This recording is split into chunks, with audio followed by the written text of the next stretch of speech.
Kwa mada yetu ya leo tutazungumzia masuala mazima yanayohusu ukatili wa kijinsia, lakini pia ukatili dhidi ya watoto. Okay. Sawa. Ukatili wa kijinsia na ukatili dhidi ya watoto. Tukizungumzia ukatili wa kijinsia, alafu turudi kwenye ukatili wa watoto. Turudi kwako kutoka dawati la jinsia. Tukianza na majina lakini. Yes, asante sana. Nashukuru sana mtangazaji. Mimi kwa majina naitwa Sergeant Priska.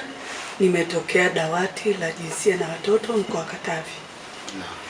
Tukizungumzia ukatili, maana yake tunazungumzia kitendo chochote ambacho anafanyiwa mtu bila ridhaa yake. No. Ndio. Kile kitendo ambacho kinaweza kumnyima raha mtu. Maana kitendo chochote unachokifanya bila ridhaa, yani ni kwamba kinakukosesha amani. Okay. Ndio. Ni matukio yapi ambayo yanafanywa kwa watoto hususan ya kikatili? Matukio yanayofanywa kwa watoto kwanza kabisa ni ajira kwa watoto. Okay. Yani ajira kwa watoto, maana tumekuwa tukiwaona watoto wengi hawaendi shule, wamejiingiza kwenye biashara badala ya kusoma. Watoto wengi sana sasa hivi wanafanyishwa kazi za watu wazima badala ya kwenda kusoma wapate elimu, baadaye waje kuwa watu wengine. Yani nimeona sana kwa huu mkoa wetu watoto wamejiingiza sana kwenye biashara. Sasa sijui kwamba ni wazazi au ni watoto wenyewe.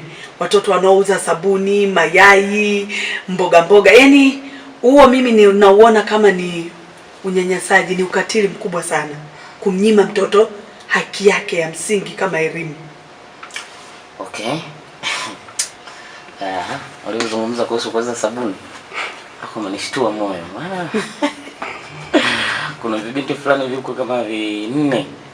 Yaani wakiwa shule kama ni darasa la 3, la 4. Hawezi kuvuka hapo kushuka zaidi ya hapo. Yaani ni darasa la 3 la 4 wale watoto. Kumbe ndio umewafahamu. Yes. Sasa tunadhibiti vipi hali kama ile? Sijui tutafanyaje, kwa sababu wale watoto kama ambavyo mtangazaji umesema, na hisi umewahi kuwaona. Wale watoto wamekuwa na visingizio vingi sana ukikutana navyo. Kwa sababu nakumbuka kuna siku moja tukiwa na incharge wangu afande Judisi Vukwa, tuliwahi kuvioji vile vitoto. Kwanza wakatuambia kwamba ni watoto ambao wametoka mkoa mwingine, wamehamia huu mkoa, sasa wanatafuta hela ya wapate uniformu, yani na vitu vya shule ili waende shule. Ujasiriamali au maana ile sio ujasiriamali, ile ni ajira kwa watoto. Kwa sababu mpaka mzazi, unajua saa zingine mtoto anaingia labda kuuza mayai au kuuza mboga. Pale anakuwa sio mtoto, yani mzazi kwamba ndo ni mtaji wake. Ile inakuwa kama ajira. Sasa zile ni ajira ajira kwa watoto. Tunaziita hizo. Sasa yani mimi ningeomba wale ambao wanakuwa karibu sana na wazazi, kama ambavyo mwenzangu hapa anazungumza kwamba wanafanyega doria, wanakusanya wale watoto, wanajaribu kuwarudisha kwa wazazi, kwa sababu hizi ajira tumezungumzia habari ya kuuza mboga na sabuni. Lakini kuna wengine wameingia hadi kwenye kuuza baa. Kuna watoto sana kule. Umeona? Yani kuna watoto. Sasa wale kule, yani sasa wale ndo mara nyingi sasa hiki tunachokisema kwamba unyanyasaji ni kitendo chochote ambacho anafanyiwa mtu kinachomuumiza moyo wake, mwili, hata hisia. Sasa wanaofanywa sana, tuache hao, unaweza kauza mboga hata mchana saa 12 akaondoka. Wale wanaofanya kwenye baa anafanya hadi usiku. Yani wale ndo wanatendewa vitu yani vya ukatili sana. Nakumbuka kama sio mwaka huu Januari, alikuja binti pale, alikuwa anauza baa maeneo yetu hapa manispaa hii. Yani mpaka yani anakuja, maana mtoto ana mwaka na miezi 3. Yeye ndo ana umri wa miaka 20. Si ndio? Kwa mimba alibeba chini ya miaka 18. Lakini ametoka Kigoma, amekuja kufanya kazi huku ya baa. Wazazi wake si walemavu wala si kama mwenzangu alivyosema hivyo. Yaani mama kaona ni vyema, yaani mzazi kaona ni sawa tu mwanangu kufanya hiyo kazi, akajitafutia akatutafutie. Sasa tuseme kwamba yani kuna wale wanaopata faida na ambao hawapati faida, wale ambao wanaona wenzetu wanapata faida wanajiingiza humo. Sasa sijui nizungumzeje hapo. I say yani kitu chochote ambacho kinaleta asali kwenye maisha ya mtu wala sio cha kukifurahia wala sio cha kukitamani na wewe ukifanye. Bila shaka mapambano yanaendelea dhidi ya ukatili wa watoto, si ndio? Kabisa. Kuna eneo moja umezungumzia hapo la baa. Sijui tunaliwekaje wale wanaofanya biashara ya kununua. Tuseme kuna pale mtaa wa Fisi pale. Kununua. Mtaa wa Kumekucha wale. Kuna sasa hivi kuna wimbi la watoto wadogo. Yes. Wako pale. Mnashiriki vipi kuweza kulimaliza tatizo lile? Yaani na ndio hizo doria huwa mara nyingi doria zinafanyika doria, lakini kusema ukweli ni watoto wadogo sana. Ni watoto wadogo. Nilipita siku moja na gari mchana tu. Ni watoto wadogo. Kama ni mzazi ukipita pale ni watoto wadogo. Kusema ukweli ni watoto wadogo sana. Yaani hili kwa kweli yani lichukuliwa kwa uzito sana. Ule mtani watoto wadogo. Yaani ni wadogo. Kwa sababu kuna mmoja nilimuona amevaa t-shirt likubwa na pesi. Yaani nilimwangalia ni watoto wadogo. Kwa ufupi ni watoto wadogo sana. Unaweza kusema wazazi hawapo au sisi wenyewe wazazi tunaopita pale hatuoni? Kwa sababu hata sisi tunaopita ni wazazi. Umri wangu huu mimi mtoto kama ningelizaa mtoto wa miaka 19 kama kazini na miaka 22, mtoto wa miaka 19 tayari. Sasa wale ukiwaangalia pale ni watoto wadogo. Hata 15 wengine hawajafika pale. Ni watoto wadogo sana.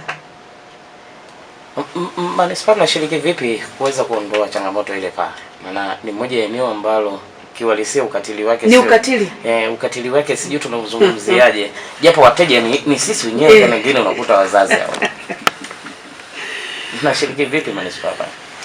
Kama ambavyo kiongozi ametoka kusema, mara ya mwisho ilikuwa ni mwaka jana kama sikosei, mwezi wa 11 au 12. Ifanyika doria pale na walikamatwa vijana kutosha na watoto, lakini pia na wale ambao wanamiliki zile nyumba ambazo sasa biashara zinafanyika huko. Kwa jitihada kama hizo zinafanyika, lakini kama tunavyosema baada ya muda mchache basi maisha mengine yanarudi.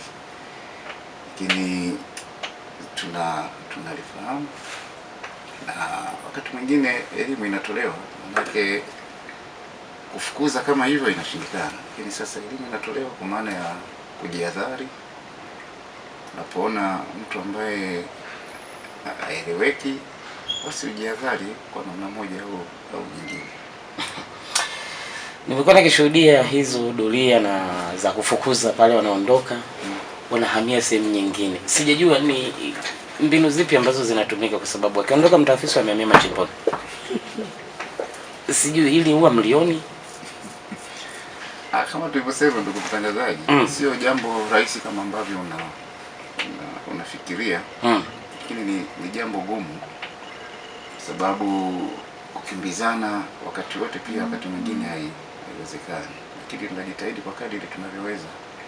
Mpaka huko machimboni huwa tunafika kuona namna gani tunaweza tukanusuru hao watoto. Okay. Sawa. Unajua Lanzengo huko na wao watakuwa na maswali. Ngoja tuendelee na maswali. Kwenye 062017080663 anasema asante serikali yetu kuwafuatilia hilo jambo, maana sisi huku Ifensi wapo wengi sana watoto wa kike wanafanya biashara ndogo ndogo, yani wanajifanya wamama ntilie wakati ni watoto wadogo, tena wadogo sana, sio watoto tu. Tunaomba na huku ifike mtatue hili jambo. Ni Falisi Samike Manjola Kisukuma kutoka Ifensi. Ifensi hii nafikiri ni Tanganyika hii. Sawa. Nyingine natoka kwake huyu hapa anasema mwambie afisa wa manispaa ongeze sauti hapo. Nataka sauti isikike yote. Anasema Abel Noah kutoka Tambazi pale. Vuma, asanteni sana. Nipo na nyie hapo studio, maana maada hiyo nimeipenda sana. Ila Vuma, nina swali kwenu. Je, kama na mtoto mimi kama mzazi, anasema kama mzazi nimeona kama siku hiyo hakuna masomo. Je, nikimtuma kazi ni kosa? Ila huko nikiwa nampatia mahitaji yake. Kiukweli watoto tunapaswa kuwalea kwa mazingira ya ukaribu. Huleta shida kama watoto wanalandalanda mitaani. Muwe na kazi njema. Tuanze kwa kuwafanya. Amesema kwamba ni mtoto. Ni mtoto. Tunapinga ajira kwa watoto na hizi biashara kwa watoto. Siku hiyo umesema kwamba haendi shule. Ukamtuma alafu likatokea jambo baya kwake. Mzazi kama mzazi utakuwa kwenye nafasi ipi? Mtoto acha baki kuwa mtoto, mtoto acha baki kupata haki zake za kitoto. Yaani kwa sababu unajua mtoto hakunaga mtoto anayekuja kwa bahati mbaya. Yaani hayupo. Sisi Wakristo tunaamini hivyo, hayupo mtoto wa bahati mbaya. Kwa mtoto anapokuja ni kusudi kabisa, unatakiwa umlee kama mtoto, apate haki zake kama mtoto. Kwa sasa yani siku ambayo unasema labda nitafanya hivi kwa sababu mtoto hana masomo nifanye hivi, akitendewa hicho kitu ndio siku hiyo sasa ametendewa. Utasema utakuwa na lugha gani kama mzazi? Waache watoto. Ukifika umri wao watafanya hivyo vitu. Anasema Kipara wa Mwalimu Vincent kutoka Ivungwe Mkakala, kwa huyo mama ashikilie hapo hapo. Tatizo lipo nyie kina mama. Sasa unamwambia kauze mahindi, ukiacha unamwambia auli. Je, hapo mtoto unamtengenezea elimu au kazi za hovyo hovyo? Mimi nipo na wana mama, acheni kufanya watoto wenu kama punda. Watoto ndoto yao ni shule. Mkakala, asante. Haya, mimi kwako nimeipokea ushauri mzuri kwa kina mama wanatusikiliza muda huu. Nasema kwa kweli inaumiza sana. Hao watoto hawana wazazi jamani. Mbona hiyo ni hatari sana. Naitwa Dorcas kutoka Misengeleni. Haya, sawa. Ujumbe wako tumeupokea. Kipara bwana man, nimeisoma jumbe yako. Brother Mkakala, sorry. Hivi leo Vuma wapo hapa ndio hao tunaenda nao. Huseni Rameki mtoto Kisukuma kutoka Majalila Tanganyika anasema kaka Mkakala, mimi nawasikiliza kwa uzuri kabisa hapo studio. Jamani, nifumua mshono ambao nilishonwa nilipojifungua. Ananitumia bila huruma jamani. Mwanangu anamshindisha njaa sababu sio wake. Afike dawati la jinsia na watoto. Anasema nikipika chakula bila idhini yake napigwa. Siruhusiwi kupika mpaka aseme hata kama chakula kipo, na ukizingatia na mtoto mdogo wa mwaka mmoja na miezi 8. Nifanye nini nipate uhuru wangu? Anasikiliza vizuri, afike kituo cha polisi, dawati, mume wake ataitwa. Atakuwa tu amejisahau padogo tu sheria na namna kupata elimu, namna ya kuishi na mwanamke, hivyo ataelimishwa tu. Ni elimu tu kidogo tu. Kwa sababu kama chakula kipo, yani baba anajitahidi anaemelea, ni kukosa tu ile kupata elimu. Inawezekana pia yani ni kupata tu elimu. Afike tu kituo cha polisi, atoe malalamiko yake, ataandikiwa barua ya wito, mume wake ataitwa, tutakaa kama dawati. Sasa hapo tunarudi kwenye mada ya jana. Unaweza kunyanyaswa na mwenza wako ukaenda kumshtaki polisi? Ndio maana ikawepo dawati la jinsia na watoto. Dawati ndio maana limejitenga, halijajihusisha na CLO, yani pale mapokezi. Nikisema CLO yani mapokezi.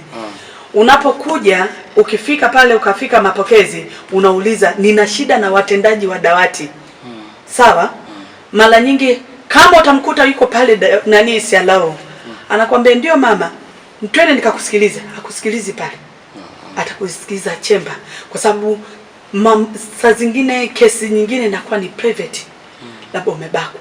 umetendewa kitu kinyume, utaki kupata ile aibu, na ndio maana zikajitenga ofisi zao pembeni. Maelezo, kufungua kesi na mambo mengine yanafanyika kwenye chumba cha dawati. Kwa maelezo ya jana ilionekana kwamba wengi wakienda kushtaki na ndoa ndo zinakuwa zimevunjika, ni kwamba tumeshindwa kumalizana wenyewe, mmeamua kufuata sheria. Haya, nenda kaishi na sheria yako. Hapana. Mara nyingi huwa kuna kuwepo na mazungumzo. Okay. Yes. Kuna kuwepo na usuluhisho.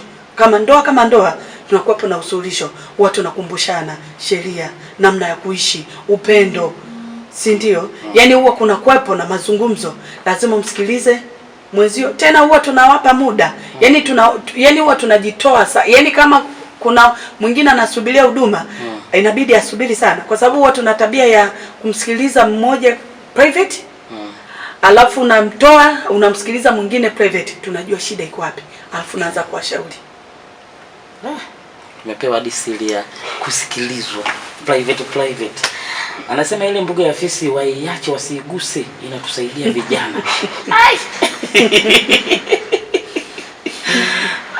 Hatari sana.